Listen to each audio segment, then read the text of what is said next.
Hello everybody, it's me, the SpiderKing. As I'm sure you've read from the title of this video, and yes, it is a Steven Universe discussion. Hold on there. Did you just say what I thought you just said? Because my ears are burning and I heard it. Did you just say Steven Universe? I freaking love that show. Why indeed I was, Drunk Moose. I was just about to tell everyone here about my thoughts on the half-hour special that came on Memorial Day. Well, don't let me stop you. Please, proceed. I want to hear what you got to say. Alright, then I will. So, moving right along, we already know that Steven and Lars have been captured by the gems, Aquamarine. Sorry, I'm a bit stumbling today. Just woke up because after seeing that episode of Memorial Day, I'm just like, whew, I was alive. So yeah, after he was captured by the gems Aquamarine and the Fusion Topaz, and were being brought back to Homeworld to stand trial for his mother's crimes of shattering Pink Diamond, it's just... Sounds to me like he's in more trouble than a coyote stuck in a cactus while being stared down by the barrel of a shotgun. What? I don't understand that. Basically, all I'm saying is he's in a lot of trouble. You know? Oh, yeah, I knew that. Uh-huh. Yeah, sure you did. But please, continue. Right. Anywho, moving right along. So, yeah, Steven and Lars are separated once on Homeworld and in a holding cell, and they're both individual holding cells, of course. And Steven is appointed a Zircon for a lawyer, attorney at law, of course. And it's like, that's okay. Who knew they had law and order on Homeworld? I guess if you're a sophisticated alien race of mystical, magical, non-gender specific gems, I guess you can have lawyers too. So yeah, there's that. So Steven's appointed a Zircon lawyer to help his case, and I use that term loosely because Steven has no idea how this trial is supposed to work, and to which he's just there talking to the Diamonds, and even to Zircon, just telling her, yeah, I'm guilty. And meanwhile, I'm watching this, I'm like, you have no idea how this works, do you? You don't just blurt out. Have you not watched any Earth, Law and Order type stuff? I'm sure there's got to be some cinematic thing in the Steven universe where Steven has either seen a glimpse of Law and Order and stuff like that, but no, he just shouts out, I'm guilty. You don't do that.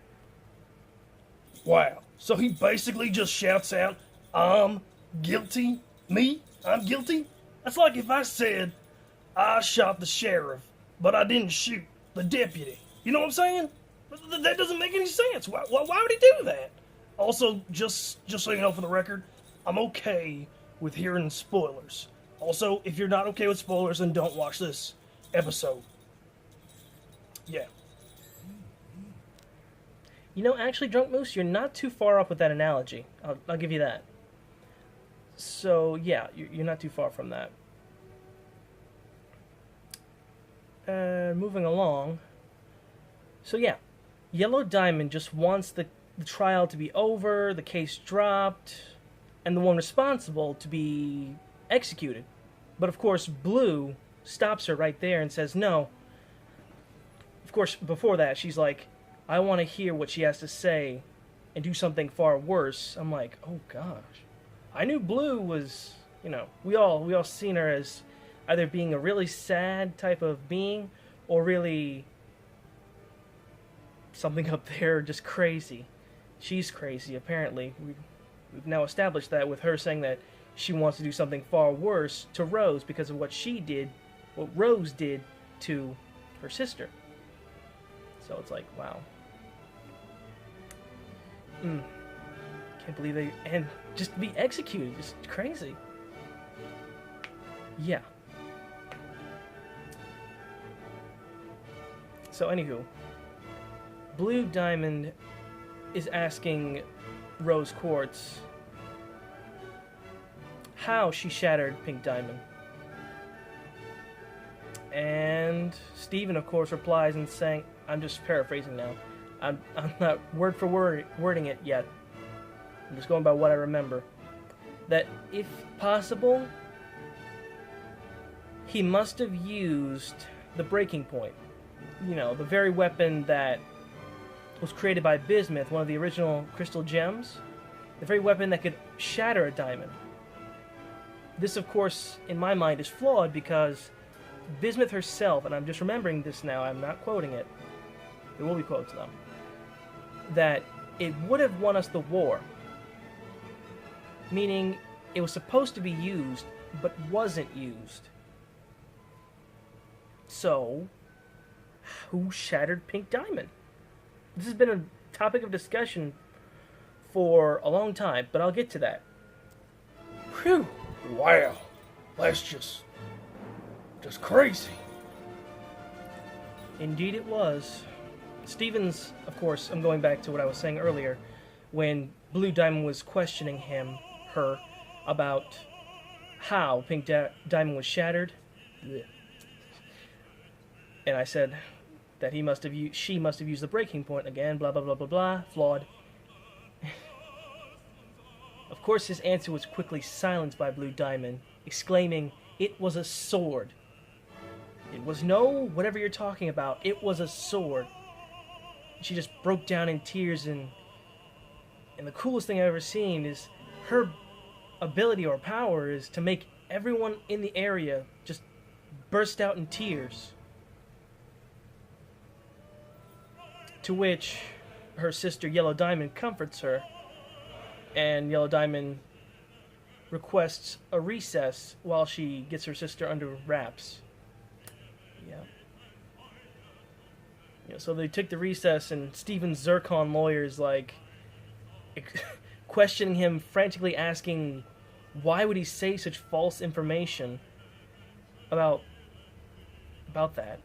He explains, and the Zircon, of course, realizes that he couldn't have possibly known about the tragic things that happened to Pink Diamond because everything that he was explaining made no sense. How could he not know exactly how it happened? He's Rose Quartz. How could he not know?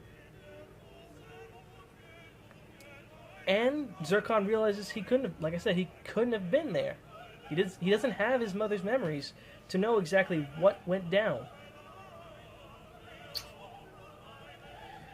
So, they begin the trial once more, only this time Zircon wishes to use Blue Diamond's palanquin as an example of Pink Diamond's palanquin to do a bit of an investigation of how she was shattered and how there was no escorts, no agates, not even her own personal pearl, to warn her about the upcoming doom that was to happen.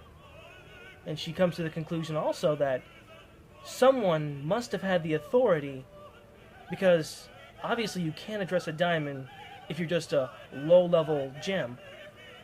Anyone of higher authority has to question to higher authority. So, yeah.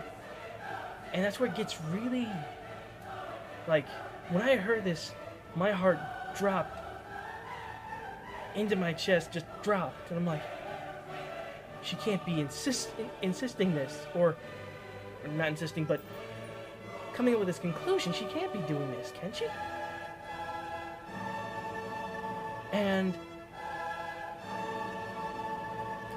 she just keeps going on and says that, again comes to the conclusion, I keep using that word, that the culprit must be one of the diamonds themselves, either blue or yellow. And of course I'm misjudging where they were sitting. yellow was over on this side and blue was on this side. But of course, it doesn't matter. Doesn't matter. I'm getting off topic because this is just crazy. Of course, Yellow Diamond did not like hearing this. Coming from a low-level gem, a lower-class gem, and Zircon tries to apologize. It doesn't work. Yellow Diamond just poofs her back into her gem state, just gone. And then the Zircon who's appointed to the diamonds, after exclaiming, "Case closed, right, my diamonds?" Yellow Diamond just zapped her with electricity and destabilized her into her gem state. And then they got in this whole kerfuffle about this being wrong, that being wrong. And Blue's like, "Can you please control yourself? This is crazy." And I thought to myself, only guilty dogs bark when they know something's been discovered. Kind of like a murder. If you're not... I'm not a really good parapsychologist or whatever you say about someone who committed a murder.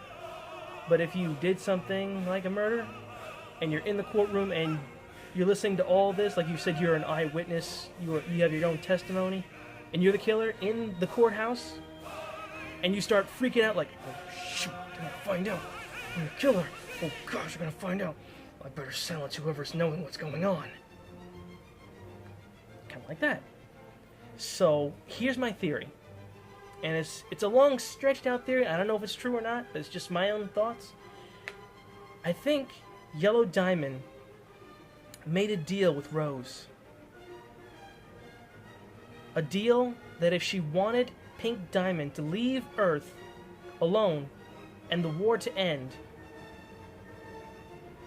she would have to kill her sister. Blue and White Diamond's sister. Just in order for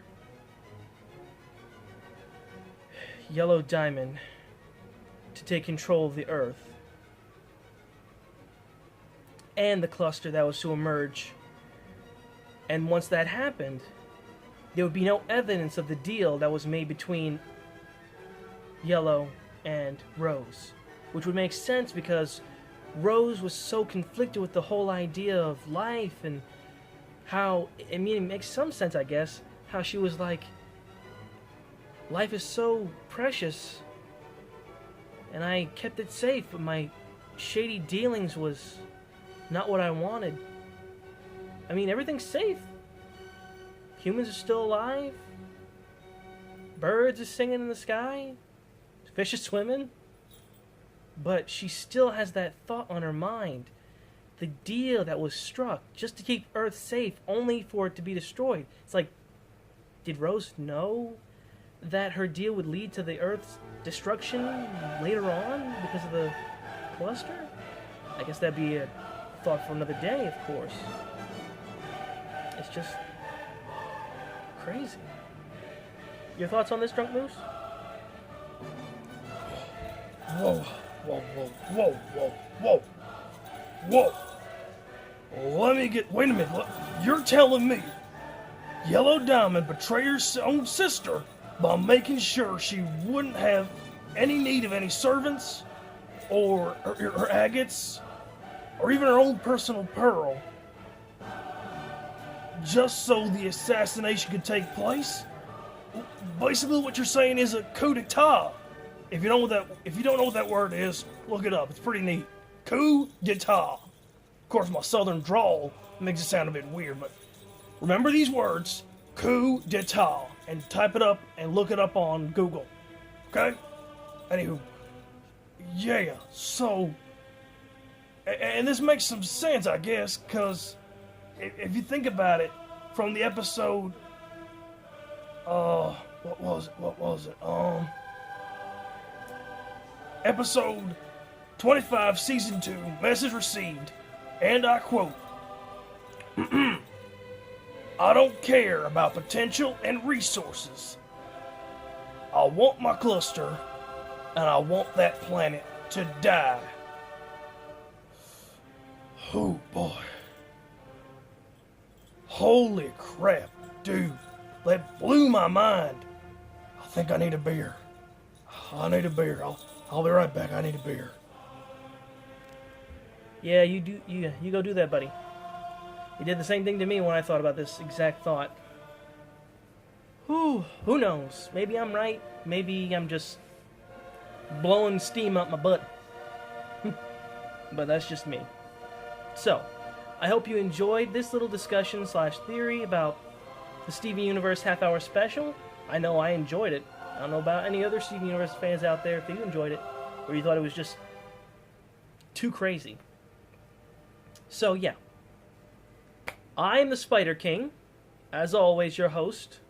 Join me again when I will just be discussing another topic that happened in the half-hour special, Part 2. This is Part 1.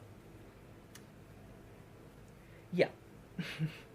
Where I'll be discussing the connection between Lars and Lion and Rose Quartz. Also, again, if you enjoyed this discussion video, please like, share, subscribe. Yeah. Or leave a comment. That too. Anything you want to say, Drunk Moose? Drunk Moose? Hold on. Oh, how could you possibly do it? I ask you. I don't want to talk right now. Get the camera out of here. I gotta go somewhere. It'll be okay, buddy. No, it won't. You don't know. You don't know. Well, anywho, I'm the SpiderKing. I'll see you guys in the next discussion. Peace out until then. Bye.